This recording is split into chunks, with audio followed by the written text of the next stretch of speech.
your friendly neighborhood soup lady, Caroline, right here. I'm gonna teach you today one of my favorite newer soups. It's from my sequel cookbook to soup club called Seconds. I'll tell you more about that in a minute. It's called Karali Kali.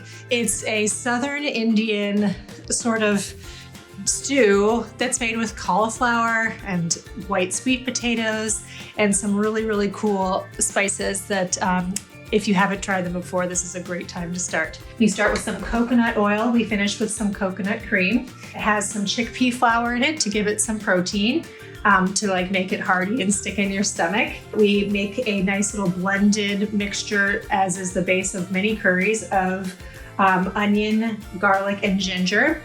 There's a bay leaf in there. We finish with some lemon juice, and it has 2 whole heads of cauliflower.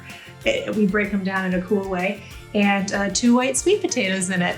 So I'll show you how I break down this cauliflower, because you use the whole thing. So you just remove these cute little outer leaves, and then I cut it into quarters, and then I keep these cores. I set the cores aside, and I blend it in with the garlic and the onion and the ginger curry base.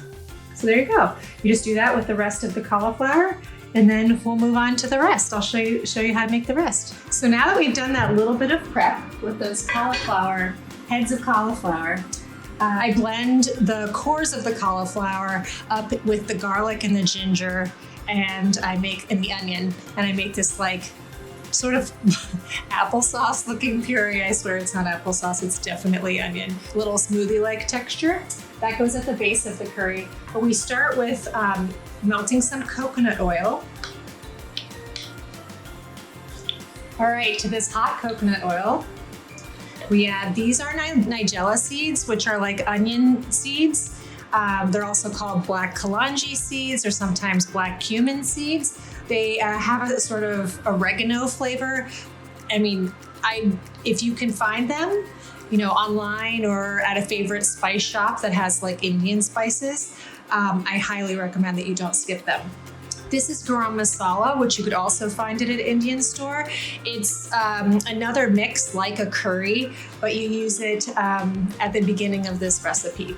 And then there's some ground turmeric in here, which you're probably familiar with. So I'm going to just toss these into this hot oil first and give them a nice, quick little toast.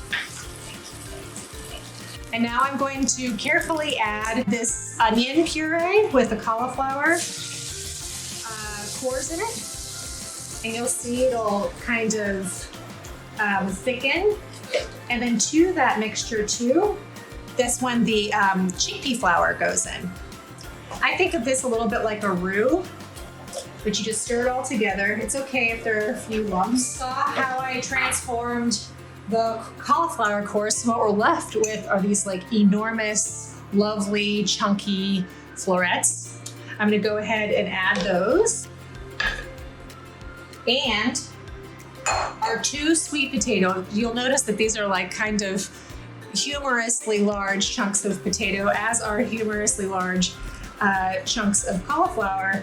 But both of these things break down a lot. And I also love having large pieces of vegetables in my soups, because I feel like it's sort of interactive and craveable and cozy to sort of sink your spoon into something. I love that. So I'm gonna add this water and then season with salt, as I always do. There we go. So I'm gonna bring this to a boil. It actually doesn't need to cook for that long, because the cauliflower and the sweet potato go really, really fast. They start to break down after about 15 minutes. It's a very fast cooking soup. So I can't wait to finish it with you. All right, so here we are with our soup. That's been simmering. Everything's soft now. So beautiful. And I'm gonna delicately stir in our coconut cream. We add the cream and our lemon juice. It's so delicious. Oh my gosh, guys. I'm gonna see what it needs now. Whether it's more salt or more lemon juice. Very, very warm.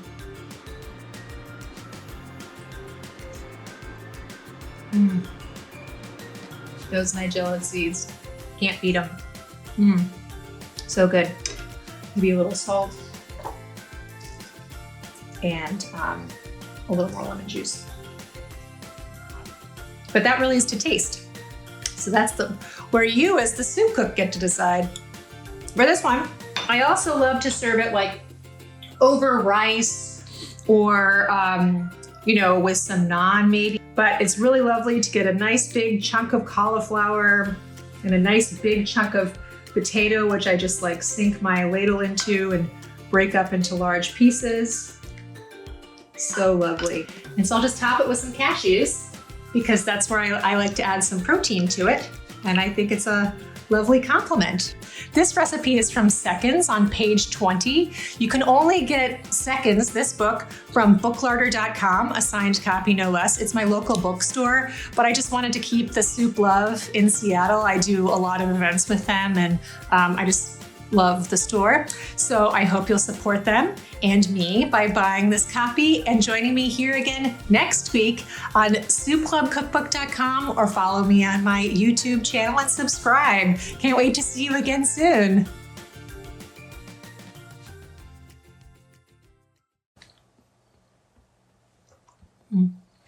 Good.